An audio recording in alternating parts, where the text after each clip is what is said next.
सूचित किया जाता है कि दिनांक 13 तारीख को किसानों द्वारा जम्मू बॉर्डर पर इकट्ठे होकर दिल्ली जाने का आह्वान किया है।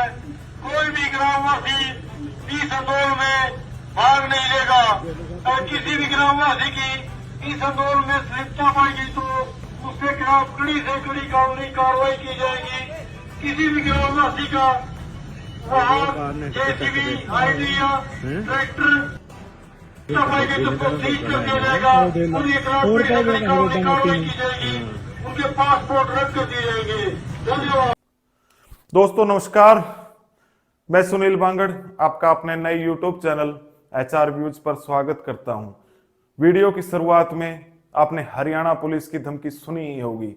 दोस्तों अब आप ही बताइए कि हम कैसे लोकतांत्रिक देश में रह रहे हैं। आखिर किस आधार से हरियाणा पुलिस लोगों को धमका रही है, कह रही है कि आंदोलन में जाने वालों का हम पासपोर्ट रद्द कर देंगे, उनका ट्रैक्टर सील कर देंगे, उनकी जमीन को रद्द कर देंगे। और अब इन महाशय को भी सुनिए। खोद मारनी है, लठ नहीं मारने, समझ गए? हाँ, और आईटीबीपी को हम प्रैक्टिकली करके बता देंगे कि ये खोद क्या है।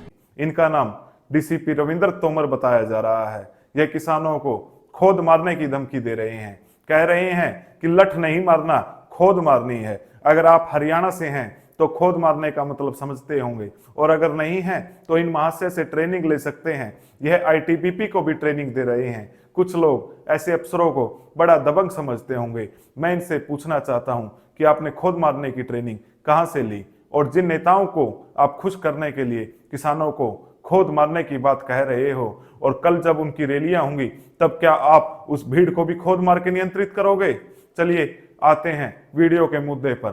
दोस्तों आप सभी जानते ही होंगे कि किसान हरियाणा पंजाब बॉर्डर पर खड़े हैं और सामने हरियाणा पुलिस उनको आगे जाने से रोकने के लिए हर मुमकिन प्रयास कर रही है। सड़कों पर भारी भारी बड़े बड़े बैरिकेड लगा रखे हैं। दोस्तों सड़कों पर किले गाड़ रखी हैं। भारी पुलिस बल, अर्धसैनिक बल और सैकड़ों की तादाद में आंसू गैस के गोलों का इस्तेमाल चल रहा है। मानो यह हरियाणा पंजाब बॉर्डर ना हो के कोई अंतर्राष्ट्रीय बॉर्डर हो और सेना युद्ध के लिए तैयार हो। दोस्तों बताना चाहूंगा कि किसी भी लोकतांत्रिक देश में आंदोलन करना उस देश के लोगों का अधिकार होता है, और जहां तक हमें लगता है कि भारत अभी तक तो लोकतांत्रिक देश है ही। दोस्तों किसान आंदोलन कर रहे हैं, उनकी कुछ मांगे हैं, जिनमें से सबसे मुख्य मांग एमएसपी गारंटी है। डॉक्टर MS स्वामीनाथन जी ने किसानों की हालात सुधारने के लिए दिसंबर 2004 से अक्टूबर 2006 के बीच सरकार को 5 रिपोर्ट सबमिट की थी। उन्हीं रिपोर्ट्स में एमएसपी की सिफारिश की गई थी। अब सरकार के कुछ मंत्री कह रहे हैं कि एमएसपी व्यवहारिक नहीं है। दोस्तों मोदी जी से पूछना चाहता हूं कि ऐसे अव्यवहारिक व्यक्ति को भारत रत्न देने की आखिर क्या ही जरूरत आन पड़ी। दोस्तों अपने देश में लगभग 70 करोड़ लोग किसान हैं, और एमएसपी की गारंटी से इन 70 करोड़ लोगों की जिंदगी यकीनन सुधरेगी। लेकिन इसके लिए सरकार के पास पैसा नहीं है। अगर बात करें पूंजीपतियों की तो सरकार के पास धन की कोई कमी नहीं है।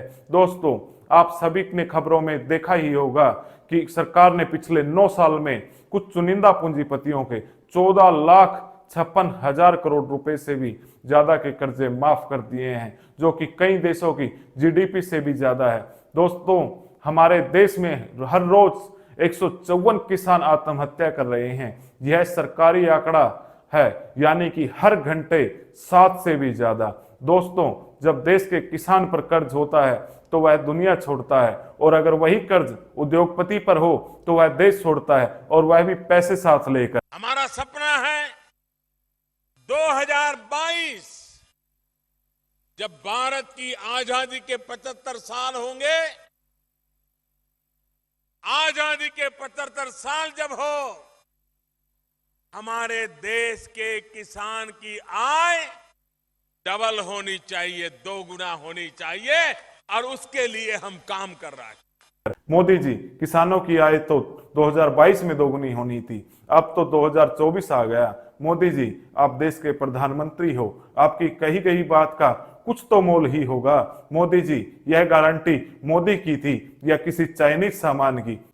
अंत में इतना ही कहना चाहूंगा, शांतिपूर्वक आंदोलन स्वस्थ लोकतंत्र का हिस्सा होता है। आपको किसी आंदोलन में हिस्सा लेना है तो लीजिए, ना लेना है मत लीजिए, लेकिन आंदोलनकारियों को खालिस्तानी, पाकिस्तानी, देशद्रोही नाम देकर बदनाम मत करिए। आंदोलन अंग्रेजी हुकूमत के समय भी हुए हैं, पिछली सरकारों के समय भी हुए हैं, और अब हम जब अधिकारों की बात कर रहे हैं तो यह भी आंदोलनों की वजह से ही है। वीडियो पूरा देखने के लिए धन्यवाद। चैनल को लाइक करें और सब्सक्राइब करें और सुझाव देने के लिए कमेंट करें।